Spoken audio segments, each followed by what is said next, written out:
നമുക്കിന്നൊരു ഉണ്ണിയപ്പം ഉണ്ടാക്കിയാലോ? നമ്മൾ കുട്ടിക്കാലത്തൊക്കെ കഴിച്ച അതേ രീതിയിൽ മൈദയോ ബേക്കിംഗ് സോഡയോ ഒന്നുമില്ലാതെ വളരെ 10 മിനിറ്റിൽ ചെയ്യാൻ പറ്റുന്ന ഒരു കാര്യമാണ്.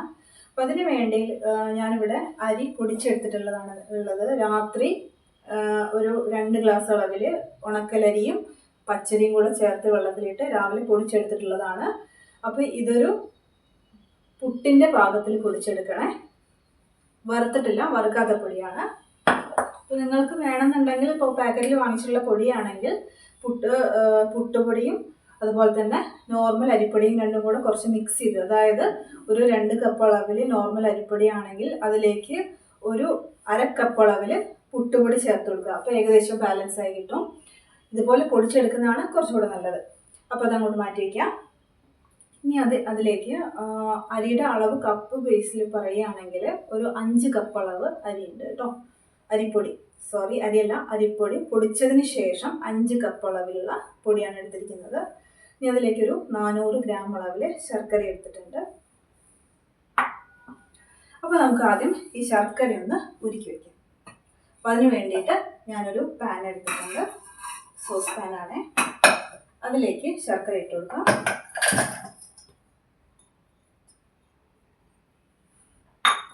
കുറച്ച് വെള്ളം ഒഴിച്ചു കൊടുക്കാം. ഇനി അതിലേക്ക് ഒരു 5 ഏലക്കായ എടുത്തിട്ടുണ്ട്. ഇത് തിളയ്ക്കുന്ന സമയത്ത് ഇതിൻ്റെ കൂടെ ഇട്ട് കഴിഞ്ഞിട്ടുണ്ടെങ്കിൽ ഫ്ലേവർ നന്നായിട്ട് അതിലേക്ക് ഇറങ്ങി കിട്ടും. അപ്പോൾ അതുകൊണ്ട് ഇത് നന്നായിട്ടൊന്ന് തിളപ്പിച്ചെടുക്കാം. ഓക്കെ.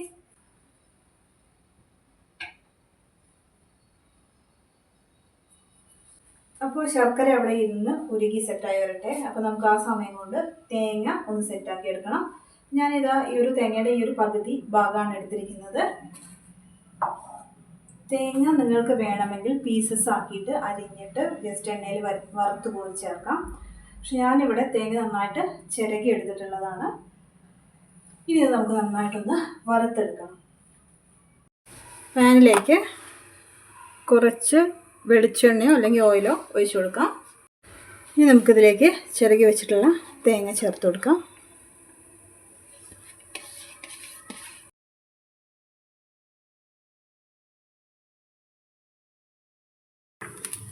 ഇനി ഇതിലേക്ക് കുറച്ച് കറുത്ത എള്ള് ചേർത്ത് കൊടുക്കാം. കറുത്ത എള്ള് വേണമെന്നുണ്ടെങ്കിൽ നിങ്ങൾക്ക് നന്നായിട്ടൊന്ന് എണ്ണയിലോ അല്ലെങ്കിൽ നെയ്യിലോ ചൂടാക്കിയതിന് ശേഷം ഒഴിച്ചാലും മതിയാകും. ഇനി നമുക്കൊരു പഴം എടുക്കാം. ചെറിയൊരു പഴമാണ് എടുത്തിരിക്കുന്നത്. റോബസ്റ്റ് ആണ്. പൂവമ്പഴം ആയാലും കുഴപ്പമില്ല.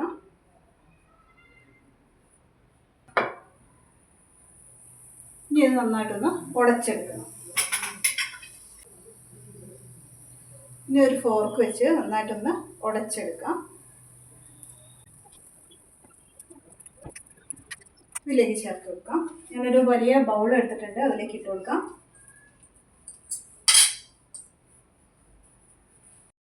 ഒരെണ്ണം കൂടി എടുക്കുന്നുണ്ട്. ടോട്ടൽ 2 പഴമാണ് എടുക്കുന്നത്. ഞാൻ ഉടയ്ക്കാൻ വേണ്ടിയുള്ള ഒരു എളുപ്പത്തിന് വേണ്ടിയിട്ട് ഓരോന്നായിട്ട് എടുത്തിട്ടുള്ളതാണ്.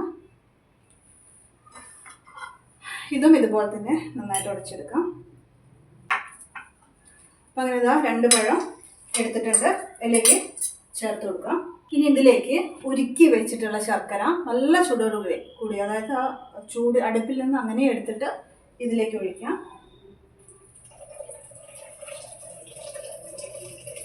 ചൂടാറാൻ വേണ്ടി വെയിറ്റ് ചെയ്യരുത്.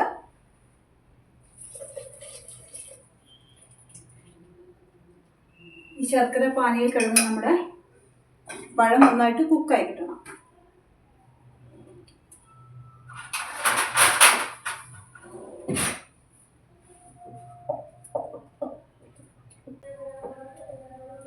ഇനി ഇതിലേക്ക് നമുക്ക് അരിപ്പൊടി ചേർത്ത് കൊടുക്കാം.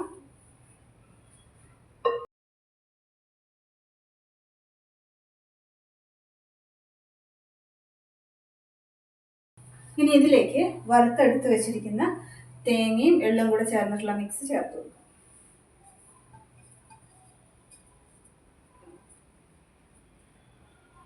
നിങ്ങൾക്ക് സംശയം ഉണ്ടാവും, ഇത് ചൂടോടുകൂടി ഒഴിച്ചു കഴിഞ്ഞാൽ ശരിയാവുമെന്ന്. ഒന്നും പ്രശ്നമില്ല. നമ്മുടെ ബാറ്റർ നല്ല രീതിയിൽ സെറ്റായി കിട്ടും. മിക്സ് ചെയ്യുമ്പോൾ ശ്രദ്ധിക്കുക, കൈയും കാലൊന്നും പൊള്ളാതെ ശ്രദ്ധിക്കുക.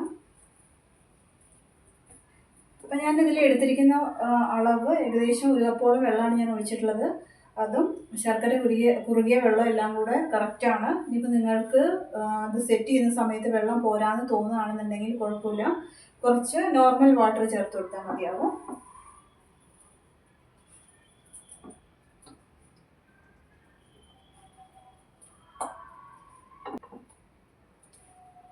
അപ്പോൾ നമ്മുടെ ബാറ്റർ ഓക്കെയാണ്. കുറച്ച് ഉപ്പ് കൂടി ചേർത്ത് കൊടുക്കാം. ഓക്കെ,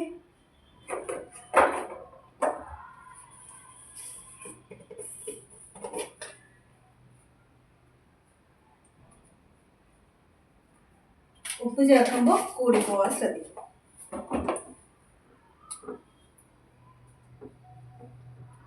പഴത്തിൻ്റെ ഉടയാതെ കിടക്കുന്ന പീസസ് ഒക്കെ ഉണ്ടെങ്കിൽ ഒന്ന് തവി കൊണ്ട് നന്നായിട്ട് ഉടച്ചു കൊടുക്കാൻ ശ്രദ്ധിക്കും.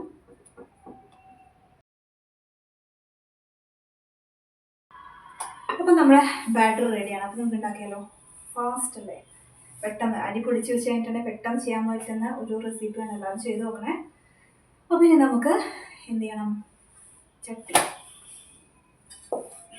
ഇത് ചൂടാക്കാൻ വേണ്ടി വെച്ച് കൊടുക്കാം. ഇതിപ്പോൾ എൻ്റെ അടുത്ത് കല്ലാണുള്ളത്, നിങ്ങളുടെ അടുത്ത് പാനാണ്, നോൺ സ്റ്റിക്കിൻ്റെ പാനാണെങ്കിലും കുഴപ്പമില്ല, നിങ്ങൾക്ക് ഇഷ്ടമുള്ളത് യൂസ് ചെയ്യാം.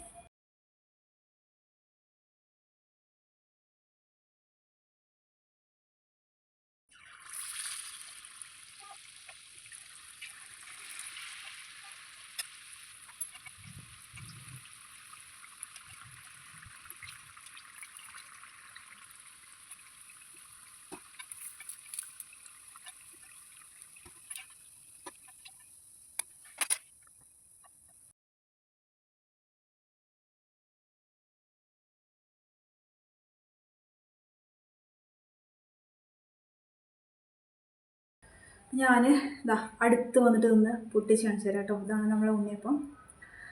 നമ്മൾ പെട്ടെന്ന് ഉണ്ടാക്കിയപ്പോൾ കണ്ടോ, നല്ല സോഫ്റ്റാണ്. ഉൾവശം നോക്കി കണ്ടോ. പെട്ടെന്ന് ഉണ്ടാക്കിയതുകൊണ്ട് ഒരുപാട് കട്ടിയാണോ, കഴിക്കാൻ പറ്റില്ല എന്നൊക്കെ ചിലർക്ക് തോന്നാം. ഞാൻ നേരത്തെ കാണിച്ചു തരാൻ മറന്നുപോയതാണ്. ഹായ്, ഇപ്പോൾ ഇതാ ഉണ്ണിയപ്പം മുഴുവൻ ഉണ്ടാക്കിയിട്ടുണ്ട്. ഇത് മാത്രമല്ല ഇതാ കണ്ടോ, ഇതിലുണ്ട്. അപ്പോൾ ഏകദേശം ഒരു 70 എണ്ണത്തിന് മുകളിലുണ്ട്. കറക്റ്റായിട്ട് എണ്ണാനുള്ള സമയമില്ല, കാരണം കുട്ടികളെ വിളിക്കാൻ വേണ്ടി സ്കൂളിൽ പോകേണ്ടതുകൊണ്ട് കറക്റ്റായിട്ട് എണ്ണാനുള്ള ടൈം കിട്ടിയില്ല. കണ്ടോ, എൻ്റെ അപ്പത്തിൻ്റെ കല്ല് ചെറുതാണ്, അപ്പോൾ അതുകൊണ്ട് തന്നെ ചെറിയ സൈസാണ്. ഓരോരുത്തരെയും അടുത്തുള്ള അപ്പത്തിൻ്റെ കല്ലിനനുസരിച്ച് എണ്ണത്തിൽ ഡിഫറൻസ് ഉണ്ടാവും. പക്ഷേ ഞാനിപ്പോൾ ഇത് ഉണ്ടാക്കാൻ വേണ്ടി ഒരൊറ്റ തവണ മാത്രം ആദ്യം എടുത്തിട്ടുള്ള ഓയിൽ മാത്രമേ യൂസ് ചെയ്തിട്ടുള്ളൂ. ഞാൻ ഒരുപാട് വീഡിയോ ലോങ് ആക്കണ്ടെന്ന് വെച്ചിട്ടാണ് ഫുള്ളായിട്ട് കാണിക്കാതിരുന്നത്. അപ്പോൾ എല്ലാവരും ഉണ്ടാക്കി നോക്കുക. ഇത്രയും ഉണ്ടെന്നുള്ളൂ, 2 ദിവസം കൊണ്ട് തീരും.